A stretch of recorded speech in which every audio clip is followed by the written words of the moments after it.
Assalamualaikum warahmatullahi wabarakatuh. Langsung saja di sini Ulun akan menjelaskan makalah Ulun yang berjudul etika. Etika. Secara etimologi, kata etika berasal dari bahasa Yunani yang terdiri dari dua kata, yaitu ethos dan etikos. Ethos berarti sifat, watak kebiasaan, atau tempat yang biasa. Sedangkan etikos berarti susila, keadaban, kelakuan, dan perbuatan yang baik. Dalam arti ini, etika berkaitan dengan kebiasaan hidup yang baik, tata cara hidup yang baik, baik pada diri seseorang ataupun kepada masyarakat. Kebiasaan hidup yang baik ini dianut dan diwariskan dari satu generasi ke generasi yang lain. Kebiasaan hidup yang baik ini lalu dibekukan dalam bentuk kaidah atau aturan atau norma yang disebarluaskan, dikenal, dipahami, dan diajarkan secara lisan dalam masyarakat.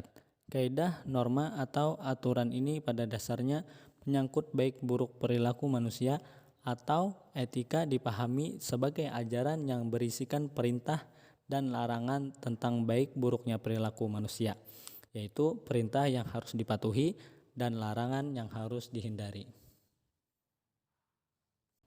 Kemudian kode etik jaksa.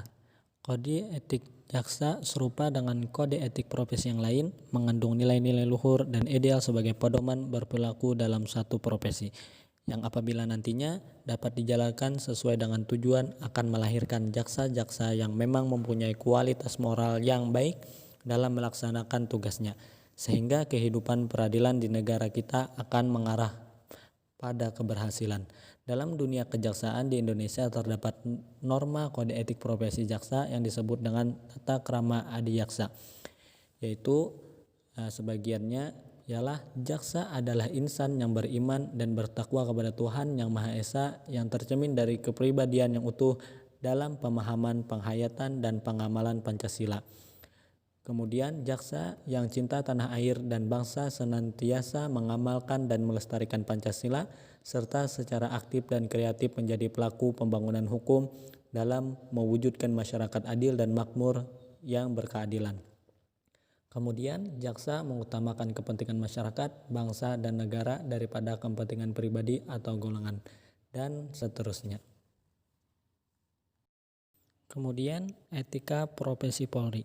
Etika profesi Polri merupakan kristalisasi nilai-nilai tribrata yang dilandasi dan dijiwai oleh Pancasila serta mencerminkan jati diri setiap anggota dalam wujud komitmen moral yang meliputi etika kepribadian, etika kenegaraan, etika kelembagaan, dan etika hubungan dengan masyarakat untuk mengatur perilaku Polri sesuai dengan pasal 34 dan pasal 35 dalam Undang-Undang Nomor 2 Tahun 2002, yakni sikap dan perilaku penjabat kepolisian Negara Republik Indonesia terikat pada Kode Etik Profesi Kepolisian Negara Republik Indonesia.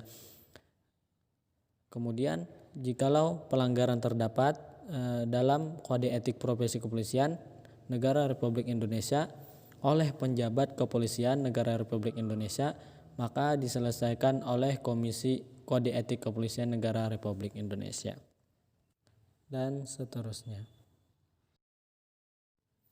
Kemudian lagi etika pegawai negeri sipil. Sebagai unsur aparatur negara dan abdi masyarakat, pegawai negeri sipil memiliki akhlak dan budi pekerti yang tidak tercela, yang berkemampuan melaksanakan tugas secara profesional dan bertanggung jawab dalam menyelenggarakan tugas pemerintah dan pembangunan, serta bersih dari korupsi, kolusi, dan nepotisme. Kode etik pegawai negeri sipil dalam pelaksanaan tugas, kedinasan, dan kehidupan sehari-hari. Setiap pegawai negeri sipil wajib bersifat dan berpedoman pada etika dalam bernegara. Etika bernegara meliputi sebagiannya, yakni melaksanakan sepenuhnya Pancasila dan Undang-Undang Dasar 1945, kemudian mengangkat harkat dan martabat bangsa dan negara, kemudian menjadi perekat dan pemersatu bangsa, dan seterusnya. Kemudian etika dalam berorganisasi, yakni melaksanakan tugas dan wewenang sesuai dengan ketentuan yang berlaku, kemudian menjaga informasi yang bersifat rahasia, kemudian melaksanakan setiap kebijakan, dan seterusnya. Kemudian etika profesi hakim. Secara fisiologis, tujuan akhir profesi hakim adalah ditegakkannya keadilan. Adapun kode etik hakim antara lain sebagai perwujudan sebagai penjabat hukum, hakim harus memiliki etika, yakni percaya dan takwa kepada Tuhan Yang Maha Esa, menjunjung tinggi citra wibawa dan martabat hakim, berkelakuan baik dan tidak tercela, kemudian menjadi teladan bagi masyarakat, kemudian tidak melakukan perbuatan yang merendahkan martabat hakim, kemudian bersifat jujur, adil dan penuh rasa tanggung jawab, kemudian berkepribadian sabar, bijaksana dan berilmu, dan dapat dipercaya, dan dapat berpandangan luas, dan seterusnya. Kemudian kode etik advokat Indonesia. Adapun kode etik advokat Indonesia dalam hal kepribadian, advokat Indonesia adalah warga negara yang bertakwa kepada Tuhan Yang Maha Esa dan dalam melakukan tugasnya menjunjung tinggi hukum berdasarkan Pancasila dan Undang-Undang Dasar Negara Republik Indonesia tahun 1945 serta sumpah jabatannya. Kemudian dalam hal hubungan dengan klien, advokat dalam mengurus perkara mendahulukan kepentingan klien daripada kepentingan pribadinya. Advokat dalam perkara-perkara perdata harus mengutamakan penyelesaian dengan jalan damai. Kemudian dalam hubungan dengan teman sejawat, antara advokat harus ada hubungan yang harmonis berdasarkan sikap saling menghargai dan mempercayai, dan seterusnya. Kemudian etika profesi dosen.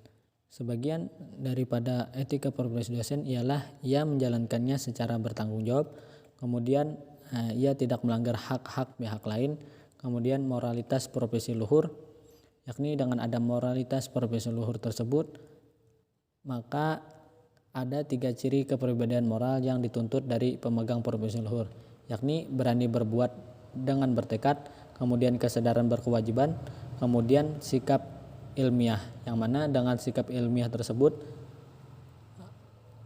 maka timbullah tidak ada rasa pamrih dan bersikap selektif, dan seterusnya.